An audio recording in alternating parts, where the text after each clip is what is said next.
خليني اقول لك على حاجة. لو عمرك ما سألتش نفسك انا اضفت ايه النهاردة في الشغل، يبقى هنا في مشكلة لازم تقف عندها.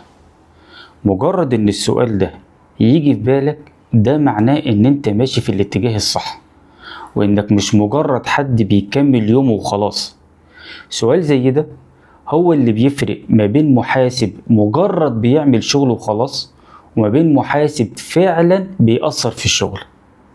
خليني أقولك النهاردة إزاي تبدأ تفكر بعقلية القيمة المضافة، وتخلي كل يوم في شغلك ليه وزن وتأثير وقيمة.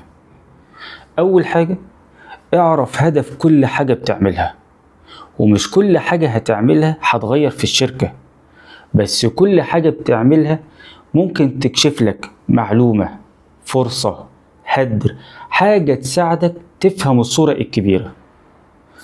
تاني حاجة، حول الروتين لمبادرة. يعني بلاش تروح الشغل وتعمل اللي عليك وخلاص. دايما اسأل نفسك اللي هعمله ده ازاي اعمله بطريقة ذكية.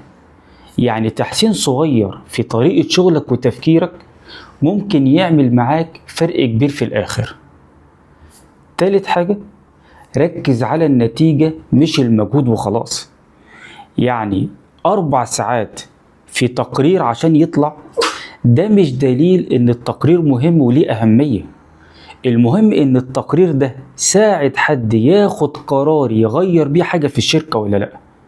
فالقيمة هنا مش في الوقت اللي انت خدته في التقرير، القيمة في تأثير التقرير ده على الشغل عامل ازاي. رابع حاجة، خلي قيمة شغلك واضحة. اعرض أفكارك، اشرح منطقك، اربط الأرقام بالقرارات. وهنا اللي بيفرق ما بين تقرير مجرد انه اتبعت على الإيميل وتحليل تاني فهمه المدير واتحرك على أساسه هو طريقة عرضك للتقرير ده كان عامل ازاي.